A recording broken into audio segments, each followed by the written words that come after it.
Hello नमस्ते, I am Deepali Goyal. स्वागत करती हूँ आप सभी का साइंस मैजिक पर। तो स्टूडेंट्स, जैसा कि आप सब जानते हैं, हम लोग पढ़ रहे हैं हरियाणा सीईटी 2022 के लिए, जिसके अंदर हम लोग टॉपिक वाइज चैप्टर्स को डिस्कस कर रहे हैं।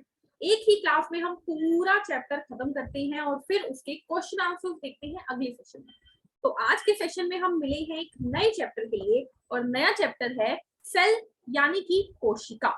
क्या होती है सेल, क्या होती है कोशिका, कोशिका के अंदर क्या क्या होता है, हर एक चीज हम आज की क्लास में डिस्कस करेंगे। Okay, so I hope all of you are ready. तो सबसे पहले मैं आपको सेल दिखा देती हूँ कि सेल कैसी नजर आती है। तो ये आपको दिखाई दे रही है सेल। सेल क्या है, देखिए ये आपको जो स्ट्रक्चर दिख रहा है ये है सेल गोला। ठीक है, इस सेल के बाहर क्या होती है, जो पिंक कलर की लेयर थी वो होती है सेल मेम्ब्रेन। और मेम्ब्रेन ये देखिए, ये आपको जो पिंक कलर का दिख रहा है ना, ये है सेल मेम्ब्रेन। सेल मेम्ब्रेन को जब हटाया तो अंदर हमने देखा एक लिक्विड पार्ट जिसे हम बोलते हैं साइटोप्लाज्म। और साइटोप्लाज्म के सेंटर में जो पड़ा है स्टूडेंट, ये है न्यूक्लियस। ठीक है, यानी कि केंद्रक। चलिए, तो आपको मैंने सेल दिखा दी है। अब हम चलते हैं कि सेल क्या होती है। देखो, हमें पढ़ना क्या क्या है इस चैप्टर में। तो हमें पढ़ना है सेल होती क्या है, सेल की खोज किसने की, सेल के अंदर कौन कौन से पार्ट्स होते हैं, यानी कि सेल के अंदर क्या क्या है। सेल की वॉल यानी कि कोशिका भित्ति, सेल मेम्ब्रेन यानी कि कोशिका झिल्ली, या सेल मेम्ब्रेन को प्लाज्मा मेम्ब्रेन भी कहते हैं। साइटोप्लाज्म देखेंगे हम, न्यूक्लियस यानी केंद्रक देखेंगे, और बहुत सारी सेल ऑर्गेनेली यानी कोशिका कोशिकांग देखेंगे। कौन कौन सी भाई, तो endoplasmic reticulum, Golgi apparatus, mitochondria, plastid, vacuole, lysosome, ये सब देखेंगे।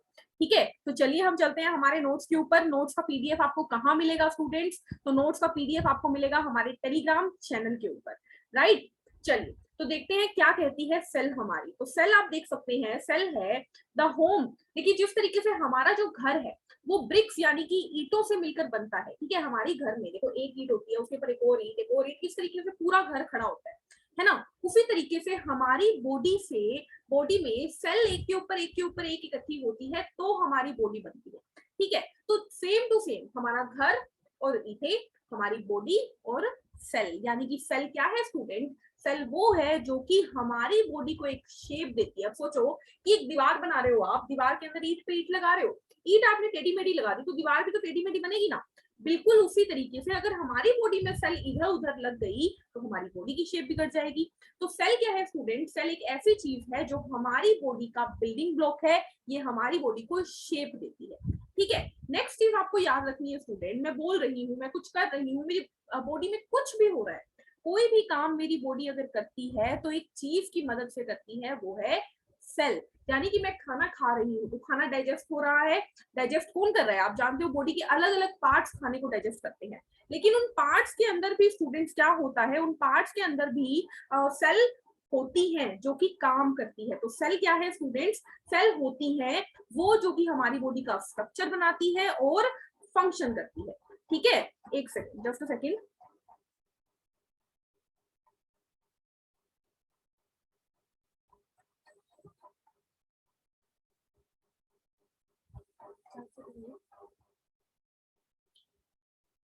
ओके, तो आप देख पा रहे हैं सेल क्या है स्टूडेंट, हमारी सेल है structural and functional unit of life, यानी कि जीवन की संरचनात्मक यानी संरचना बनाने वाली और कार्यात्मक यानी कार्य करने वाली यूनिट है सेल। ठीक है, चलिए आगे बढ़ते हैं। सेल क्या है, structural and functional unit of life. आप देख पा रहे हैं सेल को क्या बोलते हैं, स्ट्रक्चरल यूनिट ऑफ लाइफ, क्योंकि ये हमारी बॉडी का स्ट्रक्चर बनाती है। उसी तरीके से फंक्शनल कहते हैं क्योंकि ये हमारी बॉडी में सारे के सारे कार्य करती है। ठीक है, कार्य सारे की कौन करती है, सेल करती है। सेल की खोज किसने की स्टूडेंट, तो सबसे पहले एक साइंटिस्ट आए जिनका नाम था रॉबर्ट हुक। क्या नाम था, रॉबर्ट हुक था साइंटिस्ट का नाम। इन्होंने 1665 के अंदर 1665 में सेल को खोजा। ठीक है, तो क्वेश्चन आएगा सेल की खोज किसने की, रॉबर्ट हुक ने की। सेल के अध्ययन को क्या कहते हैं, साइटोलॉजी। शब्दों को तोड़ो, साइटो का मतलब सेल और लॉजी का मतलब स्टडी, यानी कोशिका के अध्ययन को साइटोलॉजी कहते हैं। याद रखोगे ये बात। चलिए, इसके बाद देखते हैं सेल की डिस्कवरी के बारे में। ठीक है, मतलब सेल के अंदर और चीजें थी वो किसने खोजी। अच्छा देखो, पहले स्टोरी सुन लो फिर हम पढ़ेंगे। देखो क्या होता है, सबसे पहले रॉबर्ट हुक आए, इन्होंने डेड सेल देखी। यानी कि अगर आपसे क्वेश्चन आए कोशिका को पहली बार किसने खोजा, रॉबर्ट हुक। डेड सेल को यानी मृत कोशिका को किसने खोजा, रॉबर्ट हुक।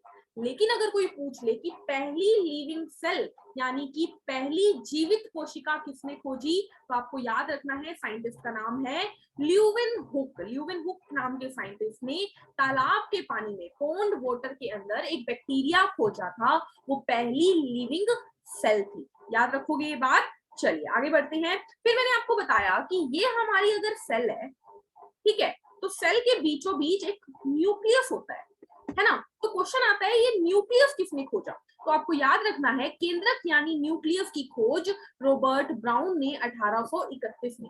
अब कई बार आपको कहीं पे 1832 देखने को मिलेगा, 1830 देखने को मिलेगा, कोई टेंशन नहीं होती, एक आधे साल से कोई फर्क नहीं पड़ता, आपका एग्जामिनर आपको इतने पास के डिजिट्स कभी नहीं देता है, ठीक है। तो न्यूक्लियस की खोज किसने की, रॉबर्ट ब्राउन ने की। फिर आप देख पा रहे हैं कि यहाँ पर ना एक लिक्विड भरा हुआ होता है, यहाँ पर ना एक लिक्विड भरा होता है, सेल की बाहर वाली झिल्ली और न्यूक्लियस के बीच में एक लिक्विड भरा होता है, इस लिक्विड को बोलते हैं साइटोप्लाज्म। क्या बोलते हैं, साइटोप्लाज्म या कोशिका द्रव्य बोलते हैं, ठीक है। इसकी खोज के बारे में आपको नहीं पढ़ना, लेकिन अगली चीज आपको याद रखनी है स्टूडेंट कि ये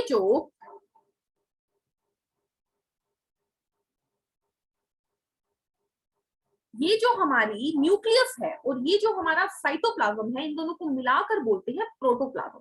तो क्वेश्चन एक बार ये भी पूछा गया है स्टूडेंट कि प्रोटोप्लाज्म क्या होता है, तो प्रोटोप्लाज्म होता है सेल मेम्ब्रेन के अंदर जो कुछ भी है वो प्रोटोप्लाज्म है, यानी कि सेल साइटोप्लाज्म प्लस न्यूक्लियस। तो प्रोटोप्लाज्म की खोज किसने की, परकिंजी नाम के साइंटिस्ट ने की 1839 में की, ठीक है। आगे बढ़ते हैं, सेल थ्योरी के बारे में पढ़ते हैं। एक कोशिका सिद्धांत आया, क्या कहता था कोशिका सिद्धांत, तो कोशिका सिद्धांत कहता था कि हर एक जीवित प्राणी, हर एक लिविंग ऑर्गेनिज्म, चाहे वो प्लांट हो चाहे वो एनिमल हो, मिलकर बनता है सेल से। और सेल क्या है, सेल सबसे छोटी यूनिट है किसी भी लिविंग ऑर्गेनिज्म की। ये बात किसने बोली, दो साइंटिस्ट ने बोली, एक था शील्डन और एक था स्वान। कब बोली, 1839 में बोली। इसके अलावा यहाँ पर एक और पॉइंट आप ऐड कर लो, जब हमारे शील्डन और स्वान ने ये बात बोली थी सेल थ्योरी की, तब एक और साइंटिस्ट थे जिनका नाम था रॉबर्ट वर्चाओ। इन्होंने क्या बोला स्टूडेंट, इन्होंने बोला ओमनी सेल्यूला ई सेलुला, ठीक है। इस बात का मतलब क्या है, देखो, ओमनी मतलब पुरानी, सेलुला मतलब कोशिका, ई मतलब नई, सेलुला मतलब कोशिका। यानी ये कहते थे कि हर एक नई कोशिका, हर एक नई सेल पुरानी सेल से बनती है।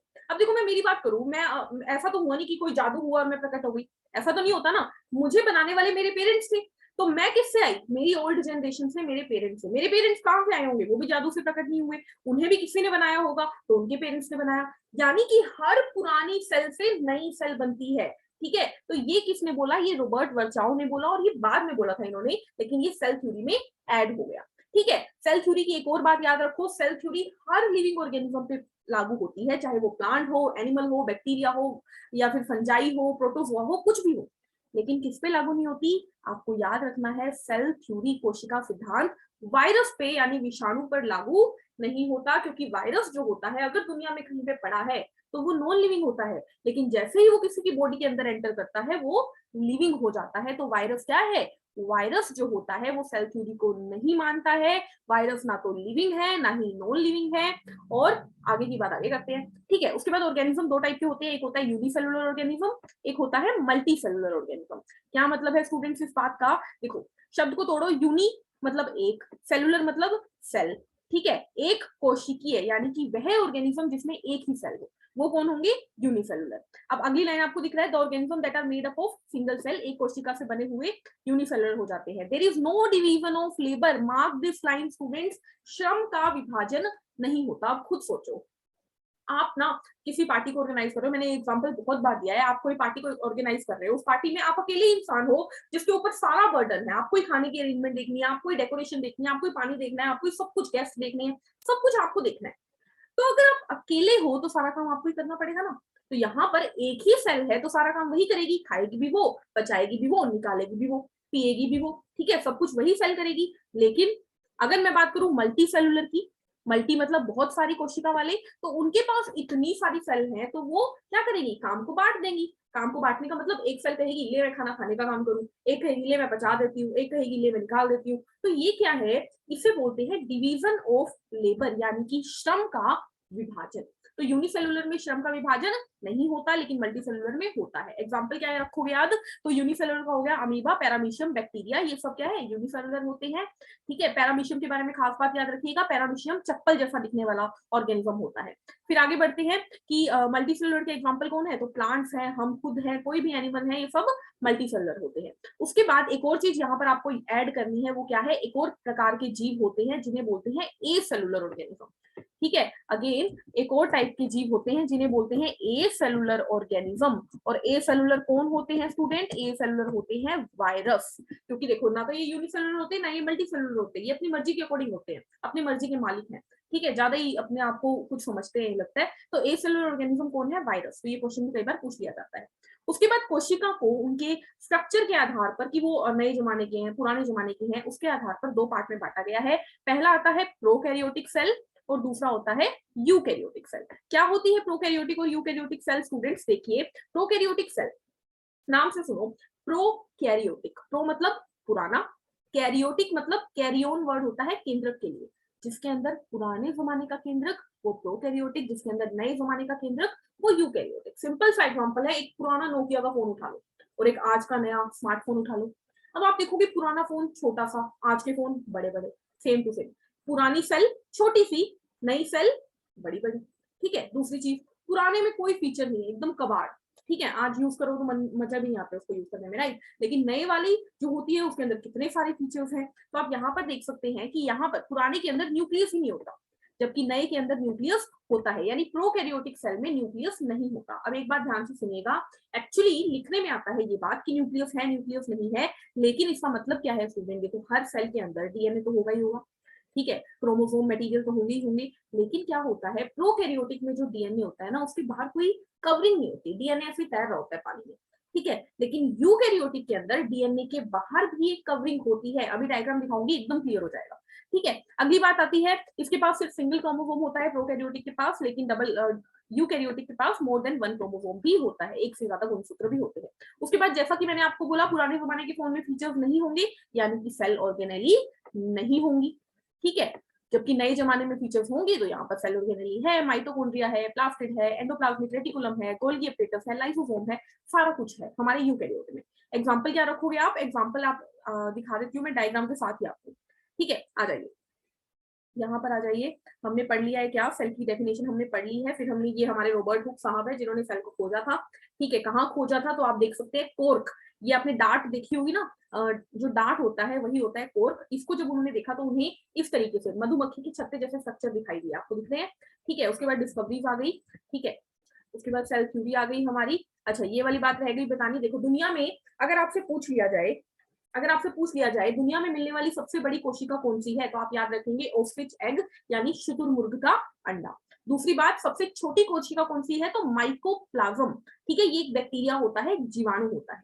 अगर पूछ लिया जाए इंसान में मिलने वाली सबसे बड़ी कोशिका कौन सी है, तो फीमेल के अंदर मिलती है ये ओवम, यानी कि अंडाणु। ठीक है, ये क्या होता है, ये फीमेल गैमीट होता है। उसके बाद अगर दुनिया इंसान में पाई जाने वाली सबसे छोटी कोशिका पूछ ली जाए, तो स्पर्म, ये मेल में मिलते हैं, इसे हिंदी में क्या बोलते हैं, शुक्राणु, ये मेल गैमीट होते हैं। ठीक है, नर नर गैमीट होते हैं। फिर अगर पूछ लिया जाए इंसान में मिलने वाली सबसे लंबी कोशिका, तो हमारे दिमाग के अंदर मिलती है, हमारी बॉडी के अंदर सिग्नल बनाती है तंत्रिका कोशिका, यानी कि नर्व सेल।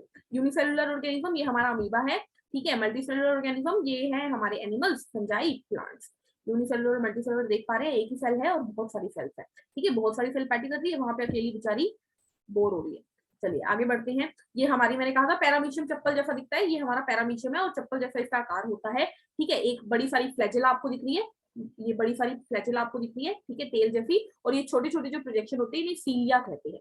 और आप देख पा रहे हैं, ये हमारा डीएनए, ये बीचों बीच डीएनए बना है और उसके बाहर कोई झिल्ली नहीं है, इसके बाहर कोई झिल्ली नहीं है। ठीक है, अब यहाँ पे आ जाइए, यूकैरियोटिक सेल है प्लांट की और एनिमल की। तो प्लांट के अंदर आप देख पा रहे हैं, यहाँ पर ये रहा न्यूक्लियस, और न्यूक्लियस के बाहर ये ब्लैक कलर की कवरिंग है, तो ये न्यूक्लियस के बाहर न्यूक्लियर मेम्ब्रेन होती है, जबकि प्रोकैरियोटिक में नहीं होती है।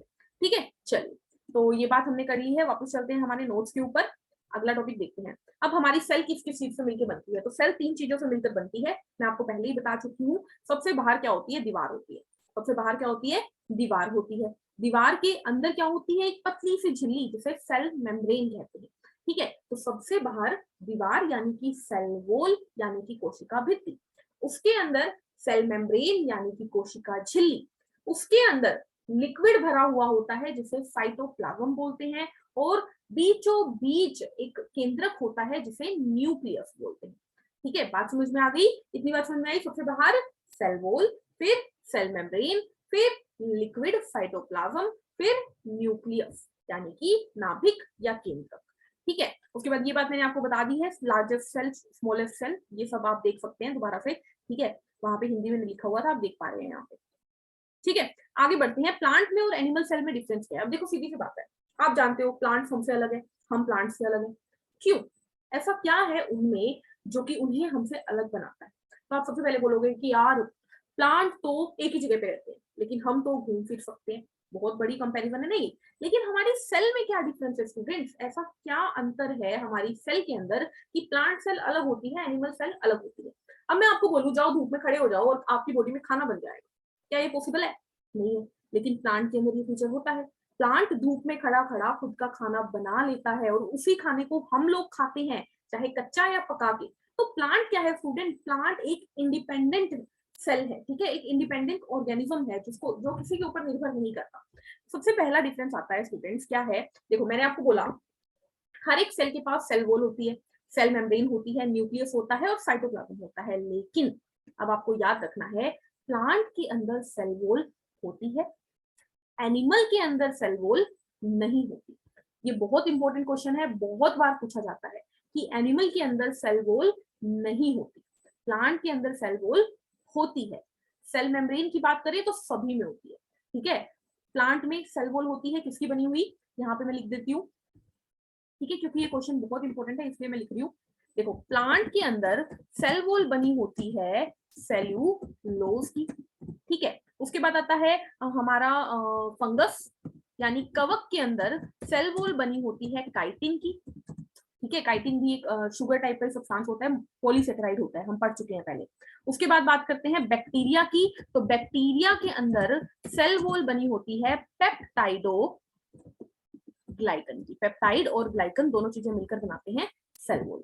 और एनिमल के अंदर सेल वॉल अगर पूछ ली जाए किसकी बनी होती है तो आप बोलोगे एनिमल के अंदर तो सेल वॉल होती नहीं है, एब्सेंट, ठीक है। तो ये चीज आप लोगों को याद रखनी है, बताओ याद रखोगे ये चीज? इसको मैं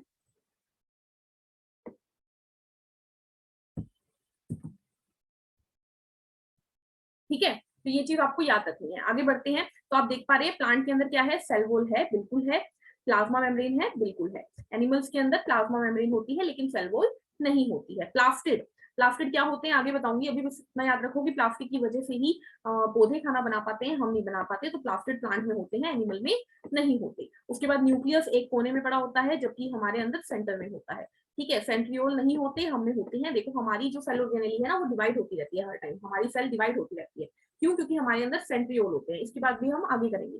प्लांट के अंदर वैक्यूल एक होती है, बहुत बड़ी सारी होती है, जबकि अंदर हमारे अंदर या तो बहुत सारी होती है छोटी छोटी या होती नहीं, ठीक है। इसका बात भी हम आगे करेंगे जब हम एक एक करके सब कुछ करेंगे, ठीक है। तो आज की क्लास में बस इतना ही रखते हैं, या फिर आगे कर ही लेते हैं। चलो सेल वॉल क्या है स्टूडेंट, सबसे पहले कोशिका भित्ति की बात कर लेते हैं। तो कोशिका भित्ति नॉन लिविंग होती है, सबसे बाहर वाली जो वॉल होती है उसे कोशिका भित्ति बोलते हैं। ये मृत होती है यानी नॉन लिविंग होती है, थिक यानी मोटी होती है, फ्रीली परमेएबल, इसके अंदर से कोई भी आता जाता रहता है, कोई फर्क नहीं पड़ता। एक होता है ना कि घर में पुराने टाइप के घरों में छोटी छोटी दीवारें होती थी, उसके अंदर ना कोई भी छलांग मार के अंदर, कोई भी छलांग मार के बाहर, गेट गेट हो ना हो कोई फर्क ही नहीं पड़ता, लोग लगे ना लगे कोई फर्क ही नहीं पड़ता।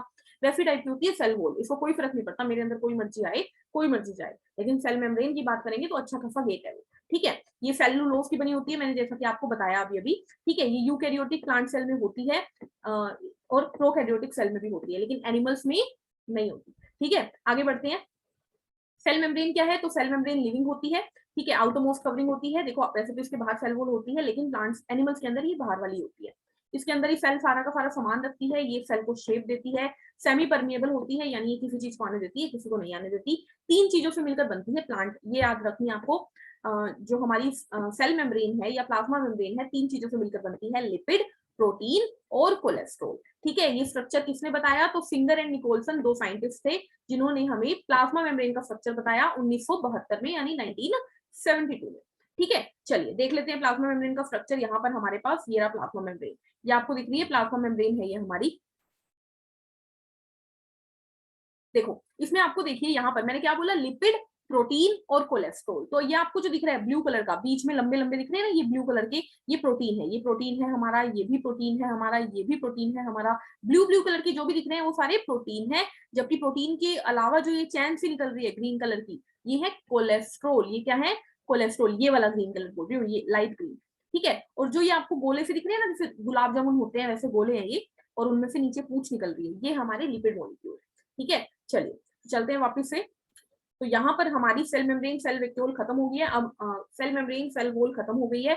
आगे बची है सेल ऑर्गेनेली, जो कि हम हमारी नेक्स्ट क्लास में करेंगे। आज की क्लास में बस इतना ही, और आई होप आप लोगों को अच्छे से समझ में आया होगा जो भी हमने पढ़ा। ठीक है, एनसीईआरटी सेशन का वेट जितने भी स्टूडेंट कर रहे हैं वो जल्दी आने वाला है। एनसीईआरटी सेशन हम शुरू करेंगे जैसे ही हमें टाइम लगेगा। ठीक है, और जैसा कि मैं सोच रही हूँ कि आपकी क्वेश्चन सीरीज जो है वो लाइव ही चलने दे या फिर रिकॉर्डिंग रखें, देखते हैं आप लोगों के रिस्पॉन्स पर क्या निकलता है। ठीक है, चलिए तो आज की क्लास में बस इतना ही। क्लास को लाइक, शेयर और सब्सक्राइब कर दीजिएगा, और हंसते रहिए, मुस्कुराते रहिए। Take care, thank you, bye bye.